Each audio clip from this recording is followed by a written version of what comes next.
Hi, it's Leslie Meredith with Breakbulk Events and Media here in Dubai at Breakbulk Middle East. It's our first day, and I have Ryan McPherson with me, who delivered the keynote this morning. Ryan, you covered a lot of ground in your keynote this morning. So I'd love it if you could give our viewers some high points. What are the key takeaways? Of course, Leslie, and delighted to be back for the 10th edition of Breakbulk Middle East. I think the high points this morning, we're really talking about the project pipeline that still exists right across the Middle East, really highlighting all forms of energy. So in the past, there was perhaps that dichotomy that it was in one camp or the next, but huge amount of projects happening right across the region. Today, we're sitting here in Dubai, but arguably there are two other big shows happening exactly the same time across in Qatar and in Kuwait as well. So there is a great amount here. A robust pipeline. One of the biggest things I was trying to get across was these are bankable projects that have already reached FID. So they've been sanctioned. So unlike other parts of the world where perhaps we're talking about projects, but they haven't yet been sanctioned, this is a part where they are. And also the longevity, mentioning here the way that it's set up, either through the governments or the national oil companies themselves.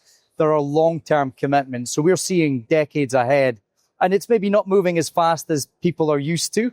In previous years, we've got used to rapid amount of growth, but it's still here. And this is still probably, in fact, not still, it is definitely the place to be in the energy market, the Middle East. And I think that hopefully came across in this morning's keynote. Excellent. So what are some of the types of projects that you're seeing that represent the biggest business potential for people throughout the show?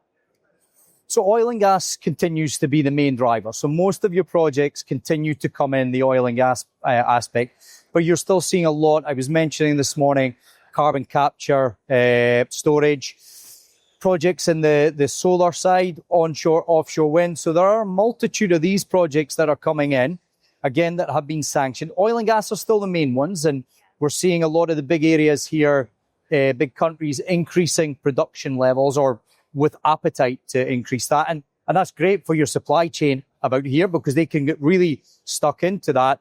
But at the same time with that, there is that dual focus with the diversification into these other clean tech projects that are coming in. So I would still say oil and gas is your main focus, but not far behind. And, if your company is positioned that way, you can be working in the two areas simultaneously. Right, exactly. And what about manufacturing hubs? Do you cover that? Yeah, it's a big area. We have our kind of 5 key areas that make it really good within EIC for a robust supply chain. And one of them is the export strategy. But in this part of the world, you touch on quite rightly, there is the localized manufacturing. Whether that's ICV, your in-country value here in the UAE, similar in Qatar and Oman, or IKTVA program in Saudi. Now, what I spent a lot of time walking around this afternoon, and you need it because so big now here. But what I've seen in comparison to previous years, there are a lot more companies doing their manufacturing here. I think it's moved from being a nice to have or possibly something we might think about doing. The companies that are doing well or very well are the ones that were here a period ago. So they've now established their own partnership. So it might not be themselves, but they've got a partnership for their localized manufacturing, or they've got their own fab shops themselves that they're working on. I should stress there is still a place in the market for people that are doing ex-works or doing something and exporting it in, but it's unlikely that's going to be your business model going forward long term. Interesting.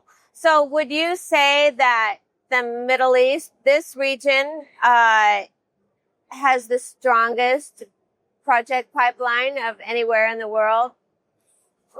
Really pin you down. Yeah, the data shows it for us. In EIC, we're tracking the data, the strongest pipeline of bankable projects. So you can talk about projects that might be on the horizon, but the Middle East is showing a big, robust pipeline past FID, again, going back to my earlier point, that the strategies are in place, so there's a resilience here that you don't necessarily always get in other parts of the world because governmental regimes and policies change.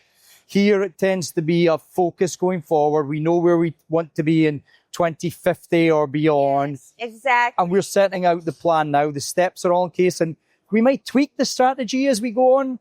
So the projects, and what we then get upset as a supply chain is when the numbers aren't huge, because we expect every year they're going to be huge, bigger and bigger and bigger.